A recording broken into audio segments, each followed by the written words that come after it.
పితా పుత్ర పరిశుద్ధాత్మ నామమున ఆమేన్. ప్రభునందు ప్రియులైన సహోదరి సహోదరులారా, దేవుని బిడ్డలారా, అందరూ బాగున్నారా? ప్రభు అయిన యేసయ్య మిమ్మల్ని మీ కుటుంబాలని అపారంగా దీవించాలని ప్రార్థిస్తూ ఉన్నాం. దయగల దేవుడు, కృపగలిగిన తండ్రి, ఆ పరిశుద్ధాత్మ త్రియేక దేవుడు మన సంఘాలను, మన కుటుంబాలను, మన వ్యక్తిగత జీవితాలను ఆశీర్వదించి దీవించాలని ప్రార్థన చేస్తూ ఉన్నాం. ఈనాడు మరి ప్రభు మనకి పరిశుద్ధ గ్రంథ వాక్య ధ్యానములో ఇవ్వబోతున్నటువంటి అంశము ఇచ్చుట పుచ్చుకొనుట. రండి ఉత్సాహించి పాడుదాము, రక్షణ దుర్గము మన ప్రభువే. రండి కృతజ్ఞత స్తోత్రముతో రారాజు సన్నిధికే గుదము, సత్ప్రభు నామము కీర్తనల సంతోషగానము చేయుదము. రండి ఉత్సాహించి పాడుదము, రక్షణ దుర్గము మన ప్రభువే. మన ప్రభువే మహాదేవుండు, ఘన మహాత్యము గలరాజు.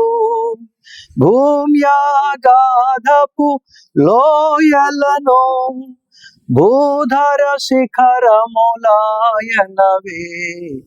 రండి ఉత్సాహించి పాడుదము. ప్రియమైన దేవుని బిడ్డలారా, ఆ దేవుని నామాన్ని, ఆయన చేసిన మహాకార్యాలని ధ్యానిస్తూ స్తుతించి స్తోత్రాలు తెలియజేద్దాం. హల్లెలూయా, ప్రైజ్ ద లార్డ్. మరోసారి మీ అందరినీ మరి ఈ పరిశుద్ధ గ్రంథ వాక్య ధ్యానాంశంలోనికి ఆహ్వానిస్తూ ఉన్నాను. ప్రభు అయిన యేసయ్య పేరిట మీ అందరికీ శుభాశీస్సులు అందజేస్తూ ఉన్నాను. ఈరోజు మన అంశము ముందుగా చెప్పినట్లుగా పుచ్చుకొనుట ఇచ్చుట. అపోస్తుల కార్యములు 20వ అధ్యాయం 35వ వచనములో పుచ్చుకొనుట కంటే ఇచ్చుట ధన్యము అని ప్రభు అయిన యేసు చెప్పిన మాటలను జ్ఞాపకముంచుకొని కష్టించి కృషి చేయుట ద్వారానే బలహీనులకు సహాయపడవలనని నేను అన్ని విషయములలో మీకు ఆదర్శము ఇచ్చి తిని అని పౌలు గారు పలుకుతూ ఉన్నారు. రాజుల మొదటి గ్రంథము 17వ అధ్యాయములో గొప్ప ప్రవక్త ఏలియా గారి చరిత్రని మనం ధ్యానిస్తూ ఉన్నాం. ఏలియా ఆసక్తితో ప్రార్థించినప్పుడు 3.5 సంవత్సరాలు దేశములో వర్షము రాలేదు, కనీసం మంచు కూడా కురవలేదు. ఆనాటి దుష్టుడైన రాజు ఆహాబు, దుష్టురాలైనటువంటి రాణి యెజబేలు బాలుదేవత ఆరాధకులై అన్యదేవతలను ఆరాధిస్తూ దైవజనులను హింసిస్తున్నటువంటి రోజులవి. ఆ కాలములో దేవుడు ఏలియా ప్రవక్తని ఆ రాజు దగ్గరికి పంపించి హెచ్చరించాడు, గద్దించాడు. అయినా ఆ ఆహాబు గాని యెజబేలు గాని భయపడక ఏలియాని వేటాడడం మొదలుపెట్టారు. ఆ రాజు రాణిలకు భయపడి ఏలియా కెరీతు వాగు దగ్గరికి వచ్చి అక్కడ నివాసం ఏర్పరచుకున్నాడు. దేవుడే కాకోలముల ద్వారా అతనికి ప్రతిరోజు మాంసమును రొట్టెను పంపించేవాడు. ఆ రొట్టెను తిని ఆ మాంసాన్ని భుజించి ఆ వాగులోని నీళ్లు త్రాగుతూ ఆయన అక్కడే నివసించాడు. కొంతకాలానికి అక్కడ నీరు కూడా ఎండిపోయింది. దేవుడు అతన్ని మరి సారెఫతు అనే గ్రామానికి వెళ్ళు, అక్కడొక విధవరాలు నీకు భోజనం పెడుతుంది అని చెప్పగా ఆయన బయలుదేరి సారెఫాతు వచ్చాడు.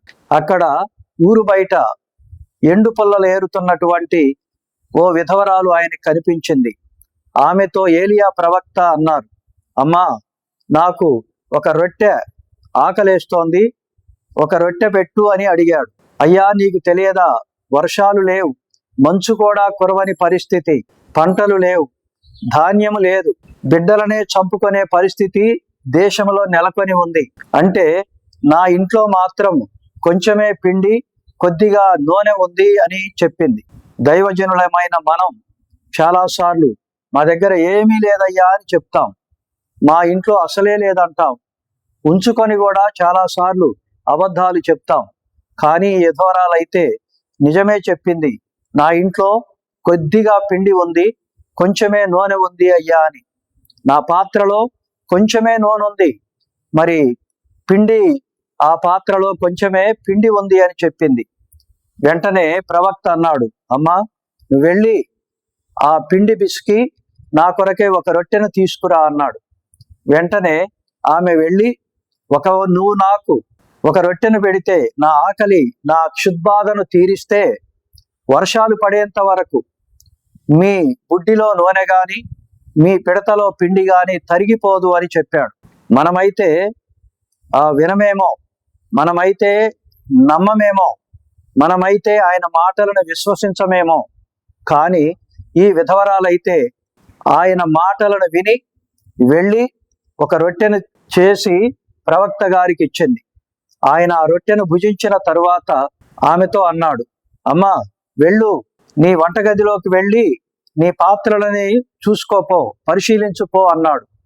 ఆమె వడివడిగా మరి పరుగులాంటి నడకతో ఆ వంటగదిలోనికి వెళ్ళి చూడగా ఆ పాత్రలోని పిండి నిండుగా ఉంది, ఆ నూనె పాత్ర పొంగుతోందట. ఆ విధంగా దేవుడు మరి 3.5 సంవత్సరాలు ఆ ఇంటివారు, ఆ విధవరాలు, ప్రవక్త, ఆమె చిన్న కుమారుడు పోషించబడ్డాడు అదే పిండితో, అదే నూనెతో. ఎంత గొప్ప అద్భుతమో! అందుకే పుచ్చుకొనుట కంటే ఇచ్చుట ధన్యము అని ప్రభు అయిన యేసయ్య చెప్పినట్లుగా ఇవ్వడం మనం నేర్చుకుందాం. ఇక్కడ 3 విషయాలు ఈ సారెపాతు విధవరాలి యొక్క సంఘటన ద్వారా దేవుడు మనకి ఆత్మీయ పాఠాలను నేర్పిస్తున్నాడు. మొదటిది విశ్వాసం, రెండవది విధేయత, మూడవది సమర్పణ. ఈ 3 పేద విధవరాలి ప్రదర్శించినటువంటి గొప్ప విశ్వాసం.